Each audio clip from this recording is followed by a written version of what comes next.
Assalamualaikum warahmatullahi wabarakatuh.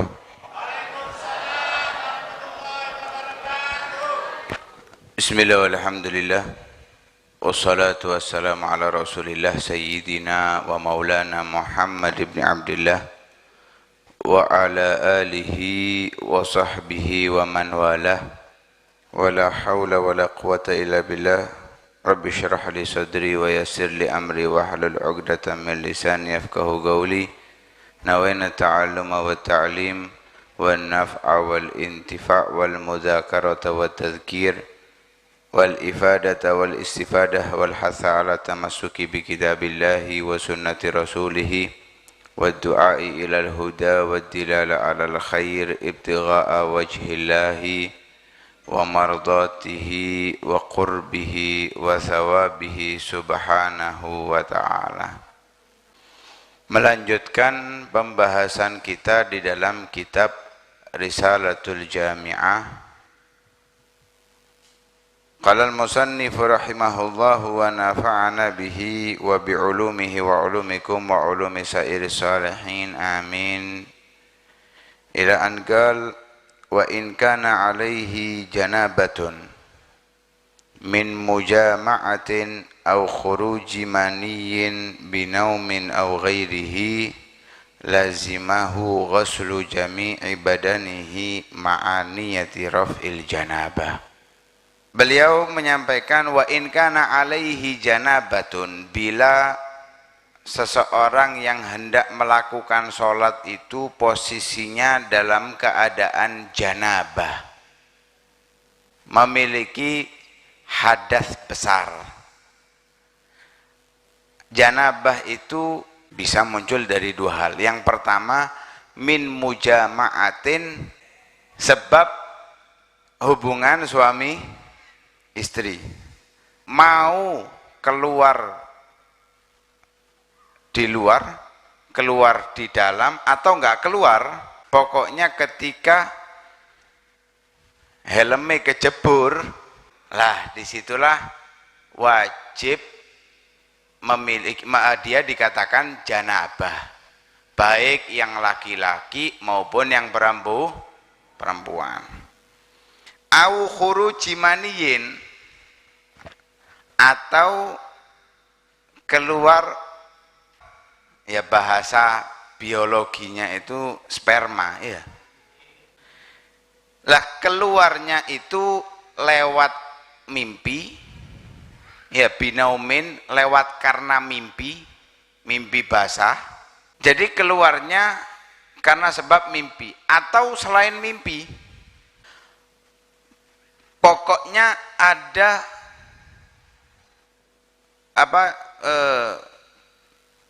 janabat, baik dengan hubungan suami istri itu kalaupun halal, kalau yang haram ya ketika berzina sama, atau keluar sperma baik lewat mimpi atau dengan apapun, yang penting ketika keluar maka orang disebut junub, ya.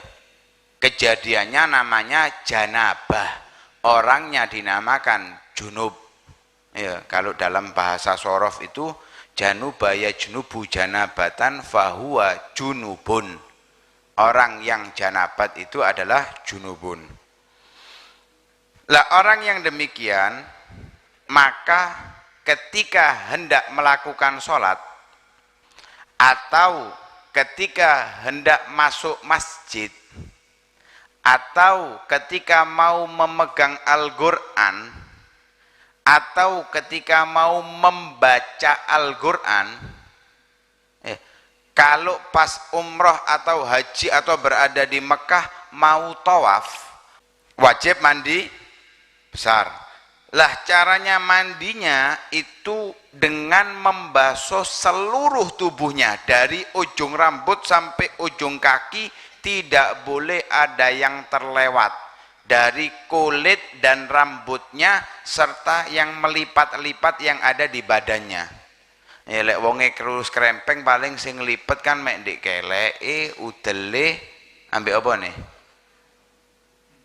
Sikune, dengkule iku tok sing keriput-keriput. Tapi lek wonge lemu ya begini ya kaken lunggu bentuk wis ngelempit kabeh wis. Lek iso dilempit koyo spray ngono lho. Lah, itu semuanya harus dibasuh, dialiri, bukan hanya diusap, harus dialiri air. Harus dialiri air. Lah ini juga berlaku untuk perempuan yang suci dari haid dan nifas.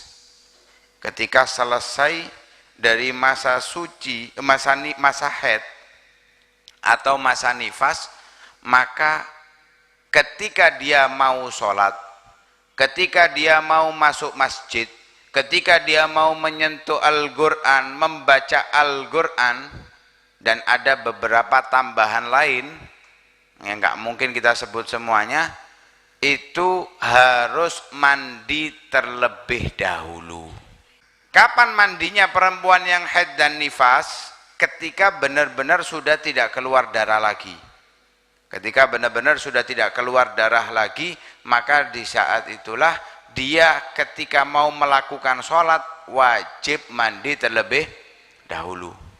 Begitu juga perempuan yang lahiran, habis melahirkan, misalkan nih nifasnya sedikit tok, lah kan dia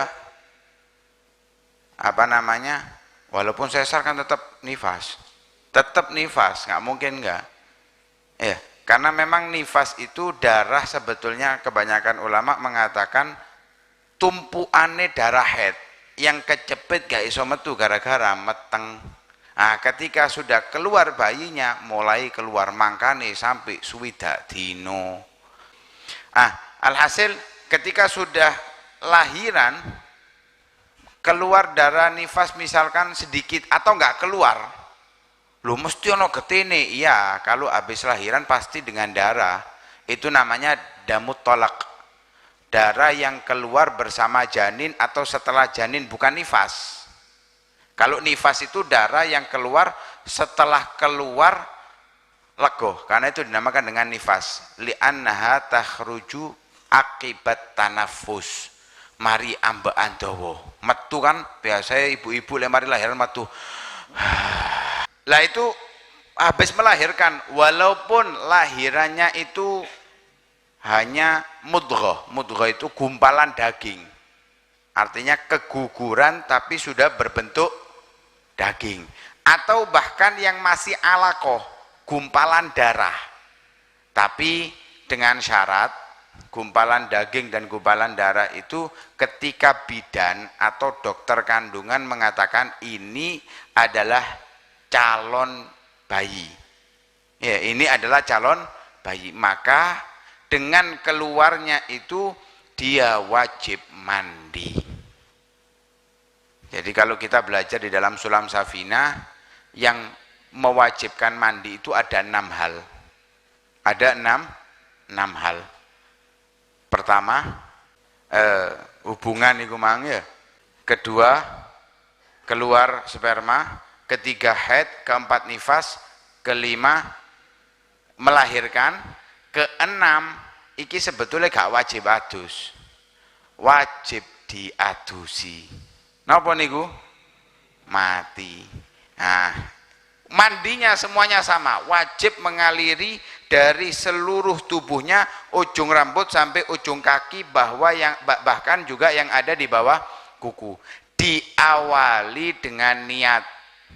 Diawali dengan niat. Napa niate? Nawaitu fardal ghusli, boleh cukup.